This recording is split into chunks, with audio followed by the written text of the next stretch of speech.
Hello student, इस video में हम पढ़ेंगे लाइसोसोम क्या है। लाइसोसोम की खोज क्रिश्चियन डी डवे ने किया था। लाइसोसोम भी कोशिका द्रव में ही पाया जाता है। यह पतली झिल्ली से घिरी है। कोशिका के प्रत्येक अंग पतली झिल्ली से घिरी होती है।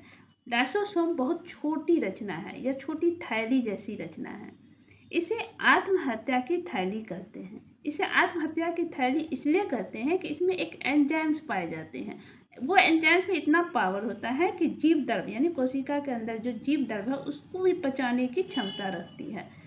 सेल के अंदर जितने भी अंग हैं वो अगर वो जो काम करना बंद कर देता है उस पर वो हाइड्रोलाइटिक एंजाइम्स रखता है, जिससे उसकी वो पच जाता है। इसलिए हमारी सेल साफ सुथरी नज़र आती है।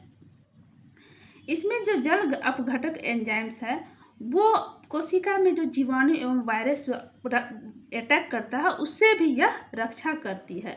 अगर सारे सेल के अंदर सारे अंग काम करना बंद कर दे तो लाइसोसोम फट जाता है और कोशिका की मृत्यु हो जाती है। इसलिए कोशिका चयापचय यानी मेटाबॉलिज्म में व्यवधान यानी कि कोई गड़बड़ी होने के कारण जब कोशिका यानी सेल क्षतिग्रस्त यानी टूट फूट जाए या फिर चोट लग जाए, उसमें के अंदर का सेल के अंदर का अंग काम करना बंद हो जाए तो लाइसोसोम फट जाता है। और इसमें जो एंजाइम्स होती है यही एंजाइम हाइड्रोलाइटिक एंजाइम्स पाया जाता है, वो अपनी ही कोशिका को पचा देता है, जिससे हमारी सेल में अगर कोई चोट लगती है तो वो फिर से ठीक हो जाता है। तिल्ली को आरबीसी का गर्भस्थान कहा जाता है, इसलिए क्योंकि आरबीसी को अपना लाइसोसोम नहीं है तो इसका अंत कहाँ होगा तो तिल्ली में होगा, इसलिए इसका गर्भस्थान तिल्ली को कहा गया है। माइटोकॉन्ड्रिया जो है यह भी कोशिका द्रव में बिखरे होते हैं। ये गोलाकार होता है, दानेदार होता है।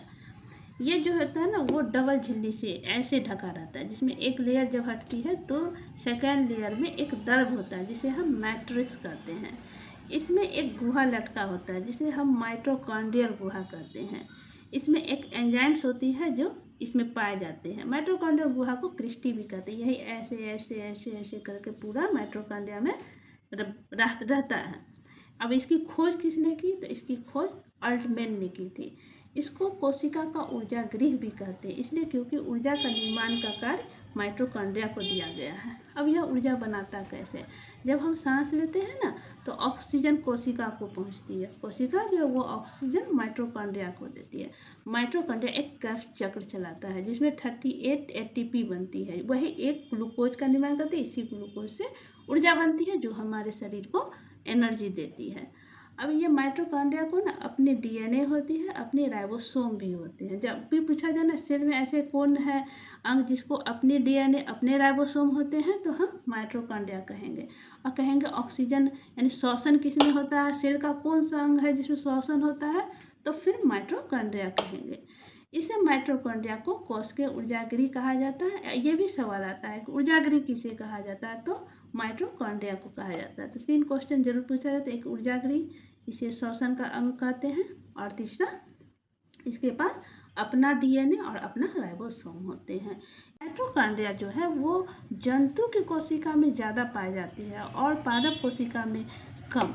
जंतु कोशिका में इसकी संख्या 10,000 या उससे ज़्यादा भी हो सकता है। कारण क्योंकि जंतु को एनर्जी की ज़्यादा आवश्यकता होती है, पेड़ पौधों की नहीं। इसलिए जब भी सवाल आए कि माइटोकॉन्ड्रिया की संख्या किस में ज़्यादा होती है तो जंतु कोशिका में होती है।